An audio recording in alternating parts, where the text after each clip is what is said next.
예, 월요일 묵상 시간입니다.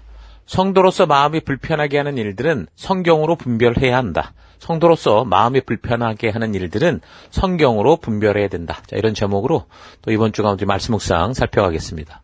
자, 지난주 우리는 그 가나안 정복 전쟁이 시작되면서 가나안 지역의 중간을 끊는 전투, 그러니까 여리고성과 아이성에서의 전투와 관련된 본문의 역사를 통해 우리가 묵상을 했습니다. 자, 계속해서 이제 9장부터는 가나안 남부 지역, 그리고 이어서 이제 북부 지역의 주된 세력을 다 꺾어버리는, 그러니까 가나안 전체를 정복하는 그런 전쟁의 전반에 대해서 나옵니다. 가나안 전쟁이라는 게 계속해서 무슨 이스라엘의 어떤 힘과 능력을 시험하는 게 아니라 하나님이 주신 그 약속을 믿고 하나님 말씀대로 믿고 순종하는 믿음의 전쟁이다라는 걸 우리가 주목하면서 살펴오고 있죠. 이 가나안 정복 전쟁에 대한 여호수아서의 그 역사적인 내용들은 우리의 신앙과 비교해 볼 때 홍해를 건넌 그 이후 그 다음에 시내산에서 맺은 언약을 따라 실제로 살아가는 그 삶의 실전, 성도의 삶의 실전을 보여주기 때문에 오늘 이 시대에 우리가 그 예수 그리스도로 말미암아 우리도 똑같이 죽음의 홍해를 건너서 구원의 백성이 된 그 이후 이제 그 성도된 삶을 어떤 목적으로 어떻게 살아가야 하는가 하는 그 신앙의 실제 여정을 여호수아서가 잘 보여주고 있기 때문에 우리가 이 부분들을 좀 차분히 묵상하며 우리의 삶과 적용시켜 볼 필요가 있는 겁니다. 구원, 그리고 이제 우리가 살아가는 삶의 현장, 그러니까 가나안, 이 사이에 시내산이라고 아주 중요한 장소가 있다고 그랬습니다. 하나님이 누구신지를 알고 그곳에서 나의 정체성과 삶의 목적을 바르게 아는 게 먼저라고 그랬는데 그 말씀 앞에 선 이후에 그 이후에 정말 우리가 살아갈 가나안 땅에서 우리가 성도로서 실제 어떻게 이 땅의 삶을 살아가야 하느냐, 그런 이야기에 대한 실제 이야기가 여호수아서의 그 역사이기 때문에 우리가 이제 모세오경에 이어서 이 부분의 역사도 그 약속이 실천되어져가는 처음 중요한 부분들을 우리가 잘 주의 깊게 살펴볼 필요가 있는 겁니다. 자, 그래서 9장부터 살펴보면 광야 방황 후 요단 동편 땅을 점령하는 것부터 이제 요단강 도하, 그리고 이제 여리고성과 아이성에서 승리하기까지, 자, 이스라엘 백성의 입장에서 보면 사실 여러 가지 난관들을 겪어갔죠. 순종하는 과정에 불순종을 하는 사람도 있었고 여러 가지가 있었는데, 그래도 어쨌든 그 부르신 길을 벗어나지 않고 하나님 말씀대로 순종하는 삶을 그냥 한 걸음 한 걸음 걸어가고 있었을 뿐이었잖아요. 그런데 그 결과 하나님이 이루어내시는 그 역사, 그 놀라운 요단강이 갈라지고 여리고가 무너지고 아이성에서 실패했다고 해도 그래도 그 계속 승승장구하는 소문들이 가나안 전역에 이제 퍼져 나가면서 그 심판이 대상이 되는 사람들을 이제 두려움과 공포에 떨게 한 거죠. 9장 1절을 참고하면 그렇게 하나님의 말씀대로 순종함으로 이겨낸 승리의 소식이 요단강 서편 지역 지중해 연안 모든 민족들, 그러니까 가나안 7 족속들에게 빠르게 퍼져나갔고, 이 소식을 들은 가나안 족속들은 이제 두려움에 사로잡혀서 이제 회개하는 게 아니라 서로 연합군을 형성해서 오히려 이제 먼저 공격을 하자, 이런 이제 태세를 만들었죠. 이 회개해야 되는 족속들은 하나님께서 지금 분명한 경고를 하시는 건데 마지막까지 계속 경고를 하시며 이제 나아가고 있는 건데, 죄를 심판하는 그런 과정에서도 회개하는 게 아니라 끝까지 이를 갈고 하나님께 저항하는, 그러니까 끝까지 욕심대로 살고자 하는 그 가나안 그 백성들의 모습을 우리가 볼 수 있는 겁니다. 그러니까 심판받을 대상의 모습이 어떻구나라는 걸 알 수 있는 거죠. 자, 그렇게 하나님의 말씀대로 순종하며 이겨낸 승리의 소식이 요단강 서편 지역 모든 민족들에게 빠르게 퍼져가니까 저들은 이제 오히려 거꾸로 이제 이 공격의 태세를 갖추게 되더라는 겁니다. 자, 그런데 그런 가나안 족속들 중에 한 족속이었던 기브온 족속들 같은 경우는 좀 달랐습니다. 기브온 사람들은 히위 족속 사람들이었는데, 히위 족속은 가나안 땅 여러 곳에 이제 집단적으로 흩어져서 살던 가나안 7 족속들 중에 하나였습니다. 특히 이제 기브온은 그 지역 사람들은 주변에 여러 작은 성들을 거느린 히위 족속의 리더격인 도시였죠. 아주 용맹했고 아주 지역에도 굉장히 강한 군대로 소문이 났던 그런 족속들입니다. 아이성보다 훨씬 큰 성읍이었고 사람들도 아주 많은 히위 족속의 이제 대표적인 꽤 크고 강한 성읍의 이제 사람들이었다고 볼 수 있죠. 이런 사람들이 여호수아와 이스라엘의 군대가 여리고성과 아이성을 파죽지세로 무너뜨리고 그 과정에서 절대 생존자를 남기지 않잖아요. 진멸의 전쟁이잖아요. 헤렘이라고 그랬는데, 그러다 보니까 이제 그 무서운 전쟁이 벌어지는 걸 듣고 이제 두려움에 사로잡히는 거죠. 자, 우리가 지금 분명히 이 전쟁을 기억해야 되는 게, 한 사건 이전에 항상 우리가 말하는 게 숲을 봐야 된다고 그랬잖아요. 그러니까 우리가 이 가나안 전쟁의 이 여호수아 역사를 살펴갈 때도 반드시 기억해야 되는 게 뭐냐면, 이 전쟁은 가나안 족속들의 가증한 그 죄와 그 아브라함 시대로부터 따지면 500년이 넘는 세월 동안 하나님께서 그 죄를 끝까지 용서하기 위해 부르셨던 그 하나님의 부르심을 거부하고 그 죄를 고집하는 것에 대한 하나님의 심판의 전쟁이다라는 걸 잊지 말아야 됩니다. 그러니까 이 전쟁은 단순히 무슨 뭐 보복 전쟁이나 뭐 정복을 위한 전쟁, 뭐 약탈 전쟁 이런 게 아니고요. 인류 구원을 위한 하나님의 거룩한 뜻을 이루어내는 거룩한 전쟁, 그러니까 성전이다라고 말할 수 있죠. 히브리어로 헤렘이라고 말을 하는데 하나님으로부터 저주를 받은 결과이기 때문에 따라서 그 소돔과 고모라와 같이 이건 완전히 멸절되는 거예요. 그래서 하나님의 공의가 이루어지는 것을 말하는 거죠. 그러니까 하나님의 심판에 관련된 것이다라고 할 수 있는 건데, 그래서 이제 이 전쟁에 있어서 하나님의 명령 외에 인간적인 뭐 사사로운 생각이 개입되고 감정이 개입되고 이래서는 안 되고, 오직 하나님의 말씀하신 그대로 행해야 되는 거룩한 전쟁, 심판을 대항하는 헤렘이라는 전쟁, 이 사실을 염두에 두고 이 여호수아의 역사, 이 전쟁의 역사를 살펴야 됩니다. 그래서 이 전쟁을 주도하는 사령관은 실제로 누구예요? 겉으로 볼 땐 여호수아지만 이미 뭐 여호수아가 만났듯이 이 전쟁의 이 주도자로서 하나님의 그 사령관이 나왔잖아요. 그러니까 하나님 자신이라는 거예요. 그래서 이스라엘은 전쟁 시작이나 수행 과정에서 하나님의 명령대로 그대로 철저히 순종하는 삶을 살아야 되는 것. 그게 이제 여호수아서가 보여줘야 되는 굉장히 중요한 이 사실이고, 또 우리가 이런 사실을 통해 우리가 이 땅을 나아갈 때도 이게 심판의 전쟁인지 전도의 전쟁인지 뭐 이런 것들과 잘 분별할 필요가 있는 거죠. 아브라함 이후 500년이 넘는 그 긴 시간 동안 이 가나안 족속들에게 회개의 기회를 주었어도 회개치 않고 결국 그 하나님의 심판 아래 놓이게 된 민족들은 누구였냐면 헷 족속, 기르가스 족속, 아모리 족속, 가나안 족속, 브리스 족속, 히위 족속, 여부스 족속들이었습니다. 그래서 이 가나안 전쟁은 그 족속들에 대한 하나님의 심판으로 마치 소돔과 고모라와 같이 한순간에 이건 심판을 받는 거예요. 거기서 또 다른 뭐 회개와 용서 이런 건 없는 거예요. 이미 그 시간을 지났기 때문에. 그래서 이스라엘 족속을 그 심판의 칼로 하나님이 삼으셔서 가나안 모든 생명이 진멸되어야 되는 그런 전쟁이었던 거죠. 그래서 하나님의 심판으로 그 여리고성과 아이성이 그렇게 무너지면서 가나안 온 족속들이 이제 이 민족들이 이런 사실을 듣고 두려움에 떨 때 그 히위 족속 기브온 사람들이 이것도 심판의 대상자였는데 하나님의 심판을 피해 가려고 살아남기 위해서 꾀를 냅니다. 꾀를 씁니다. 근데 본문을 잘 묵상해 보면 이들이 살아남고자 하는 방법이 하나님의 심판의 이유를 알기에 회개하며 자복한 게 아니고요.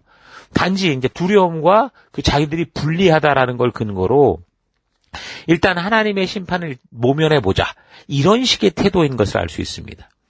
그래서 나름대로 이스라엘 군대가 전쟁을 통해 지금 이루어야 되는 그 목적에 대해 막 정보를 많이 모았던 것 같아요. 이걸 피해 가려면 많은 정보를 알아야 되니까. 근데 그 과정을 통해서 뭘 알았냐면 이스라엘 족속들로 인한 이 심판의 대상은 가나안 7족속이지 멀리 다른 곳에 있는 나라가 아니라는 걸 알게 된 거죠. 그래서 이 기브온 사람들이 마치 가나안 지역이 아니라 그 다른 먼 곳에서 이 이스라엘의 소식을 듣고 화친을 취하려 온 것처럼 속여서, 그러니까 화친도 아니라 자기들이 그래서 종이 되기 원한다 이런 것처럼 속이고 찾아와서 여호수아와 그 이스라엘 지도자들을 이제 속인 거죠.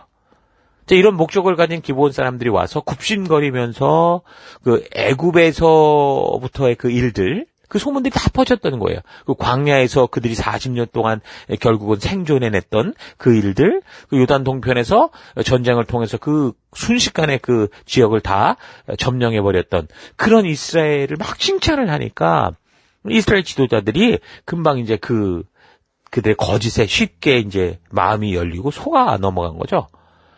여러분, 칭찬이라는 게 고래를 춤추게도 한다고 하지만 부작용은 뭡니까? 듣는 사람들로 하여금 자신의 목적을 잊어버리고 현실을 자신보다 더 부풀려 올려서, 그러니까 그릇되 교만하게 해석을 하게 해서 바른 판단력을 흐리게 하는 그런 함정이 될 수도 있죠. 여러분, 그동안 이스라엘은 어땠습니까? 늘 이방인이었고 노예였고 방랑자로 취급받았어요.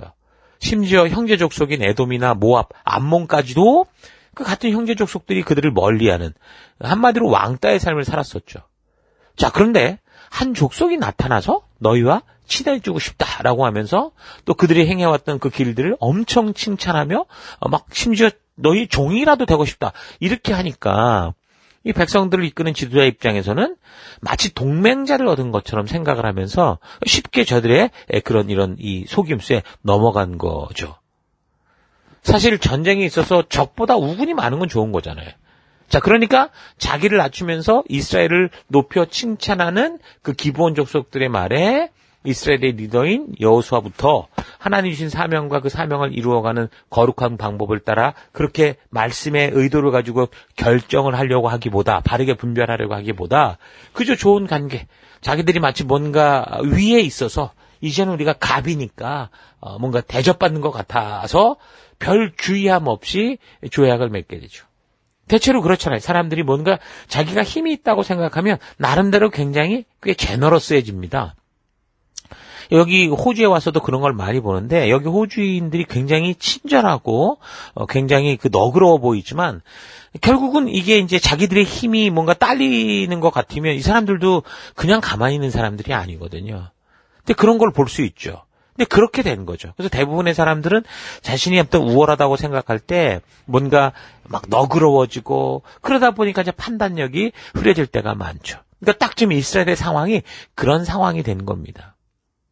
왜 제가 이런 사건들을 볼 때마다 이런 식으로 어떻게 보면 좀 부정적으로 자꾸 해석을 하게 되는 것처럼 보이냐면, 좀 본문이 이 사건에 대해 이야기하면서 14절에 분명하게 뭐라고 말하냐면 하나님께 묻지도 않고 스스로 평화조약을 맺어버렸다라고 말하고 있기 때문이에요. 9장 14절을 보면 이스라엘 사람들 몇몇은 그들이 주는 양식을 받아들였다. 여호와께 어찌하면 좋으냐고 묻지도 않고 그랬던 것이다. 여호와께 묻지도 않고 그랬던 거다. 분명히 이렇게 본문이 말해주고 있거든요. 그러니까 우리가 성경의 사건을 묵상할 때 이 본문을 가지고 무조건 그 안에서 긍정적인 메시지만 뽑아내는 게 좋은 건 아닙니다. 그렇다고 또 부정적인 것만 보는 것도 좋은 게 아니에요. 중요한 건 이 사건의 역사적 상황과 배경을 확실히 살펴서 이 본문이 말하고자 하는 하나님의 의도, 그 사실, 하나님의 뜻, 그 본질에 집중해야 된다라는 걸 잊지 말아야 되는 거죠. 그래서 성경 본문이 지금 보니까 굳이 이런 사건을 기록으로 남겼다라는 것은 이들의 행동에 분명히 문제가 있었다라는 걸 보여주는 거겠죠. 14절을 근거로 본다면 이스라엘 사람들이, 그래서 기브온 사람들이 가져온 그 양식을 받았다고 했는데, 아마도 이 양식은 다른 게 아니라 이 전쟁에서 꼭 필요한 게 군량미잖아요. 아마 군량미였을 가능성이 많다고 봅니다. 자, 그래서 이런 당장 필요한 것들을 화친의 예물로, 정확히는 그 이스라엘을 속이기 위한 뇌물로 가져온 건데, 이스라엘 지도자들이 이제 여기에 이제 속아 넘어간 거죠. 그리고 이제 하나님께 묻지도 않았다라고 하는데, 그 당시 여호수아와 지도자들이 자기들의 입장에서 이런 일은 처음 당하는 거니까 이걸 어떻게 처리해야 될지 사실 그 의도를 잘 모르고 그 분별을 잘 할 수 없었을 수 있어요. 그렇다면 어떻게 해야 돼요? 하나님께서 가르쳐 주신 방법대로 했어야 되는 거예요. 여기서 하나님께 묻는 방법은 뭡니까? 우리가 생각하는 것처럼 다 같이 모여서 통성기도하면서 이 사람들을 받아줄까요 말까요 뭐 응답을 찾고 그런 게 아니고요.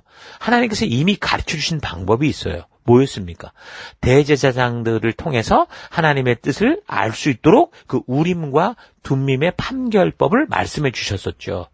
출애굽기 28장 30절 뭐라고 말하냐면 그 판결 가슴바지 속에는 우림과 둠밈을 늘 넣어두어라. 그래서 아론이 여호와 앞으로 들어갈 때마다 그 우림과 둠밈이 늘 그 가슴 위에 있게 하여라. 여호와 앞에서 이스라엘 사람들이 소송 사건 등을 판결할 때 내 뜻을 물어볼 수 있도록 늘 이 가슴바지를 달고 있어야 된다 이렇게 말하거든요. 그러니까 하나님은 그의 백성들에게 어떤 사건과 어떤 그 이 일들에 대해서 이게 정확히 뭔지 모를 때는 하나님의 뜻을 물어야 되는데 하나님의 그 뜻을 묻는 방법으로서 바로 이 우림과 둠밈의 방법을 주셨던 거죠. 그러니까 하나님께 묻지 않았다고 해서 무슨 눈 감고 기도하지 않았다. 그래서 무슨 음성을 듣지 않았다. 이걸 말하는 게 아니에요. 하나님께서 이미 말씀해 주신 그 방법, 하나님의 뜻을 알 수 있는 누구라도 그 말씀을 대로 순종만 하면 하나님의 뜻을 알 수 있는 우림과 둠밈의 방법으로 하나님의 뜻을 분별하지 않았다라는 거죠. 다시 말하면 하나님의 말씀대로 행하지 않았다 그 말입니다. 그러니까 분명히 이스라엘 족속들이 기브온 사람들이 하나님의 심판을 모면하기 위해서 영국을 꾸민 것을 보면서 속았지만, 그러나 비록 속았다고는 해도 하나님께서 그것을 분별할 수 있는 하나님의 뜻을 묻는 방법을 따라 순종하지 않은 건 확실한 거예요. 지금 성경이 지금 말하는 건 바로 그 부분인 거죠. 여호와께 묻지도 않았다라고 분명히 그 말씀을 찝어서 얘기를 하니까. 고도의 사기꾼이 사람을 속이려고 하면 아주 깜짝같이 속일 수 있을 건데, 하나님의 뜻까지 그런 사기꾼들이 속이고 왜곡할 수는 없는 거예요.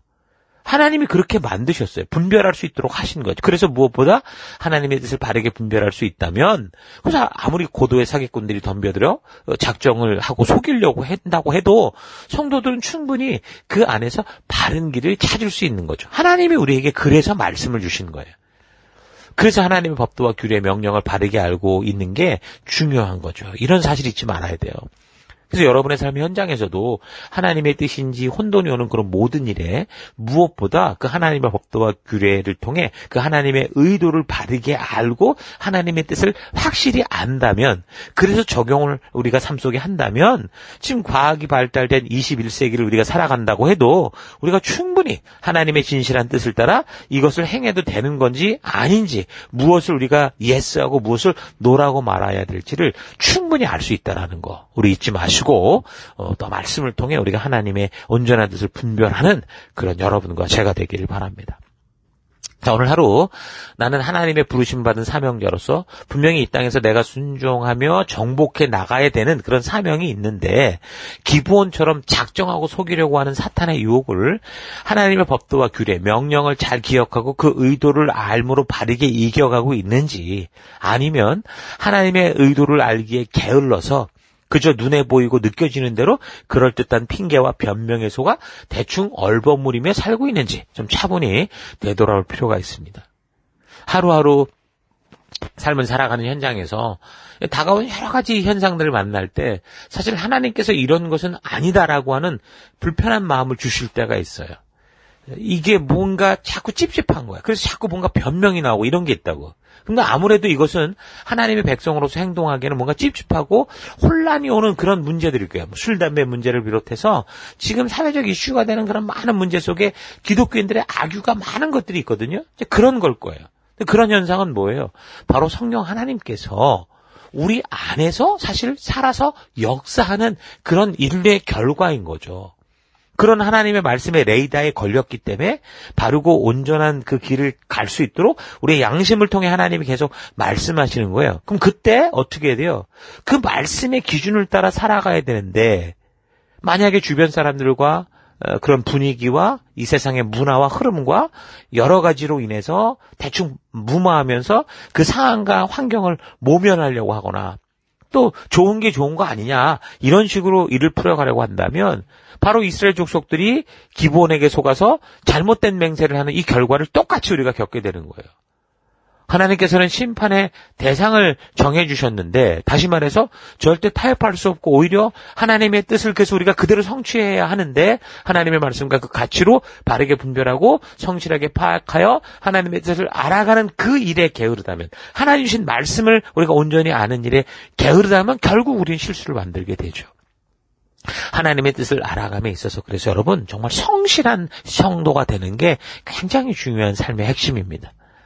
여러분 각자가 오늘 하루 살아가는 삶의 현장에서 성경을 통해 알게 된 하나님의 뜻과 위배되어 뭔가 마음이 찝찝한 것들에 대해서 여러분 덮어두고 대충 눈 감고 넘어가려고 하는 삶이 아니라 하나님의 말씀으로 낱낱이 드러내고 그 말씀의 빛 앞에서 바르게 분별하여 하나님께서 절대 타협하지 말게 한 것들을 가지고 세상과 타협하고 핑계와 변명을 만드는 삶이 아니라 단호하게 주의 뜻대로 살아내는 여러분 될 수 있기를 주의 이름으로 축원합니다. 오늘 하루도 힘내십시오. 잠시 기도하겠습니다.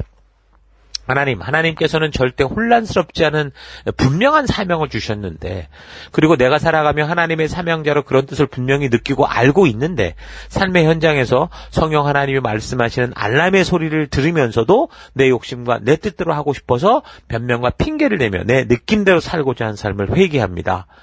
변치 않는 사명, 한 번도 변함없이 우리에게 주신 하나님의 사명을 잊지 않고 타협하고 대충 넘어가려는 그런 삶으로 가는 게 아니라 단호하게 주의 뜻을 따라 살아가는 내가 되기 원합니다. 사탄은 고도의 사기꾼으로 하나님의 명하신 말씀을 가지고도 장난을 쳐서 나를 넘어뜨려 한다라는 것을 잊지 않고 주의 말씀을 성경과 역사를 통해 더더욱 분명하고 확고하게 알아가는 하루하루 매일의 삶 살아가는 내가 되길 원합니다. 하나님, 그래서 오늘도 보냄을 받은 내 삶의 현장에 살아갈 때 뭔가 마음에 불편함이 있고 성령이 내게 말씀하시는 그 양심의 소리를 들을 때 하나님의 말씀으로 분별하고 온전하게 그 말씀대로만 살아가는 그런 내가 되길 원합니다.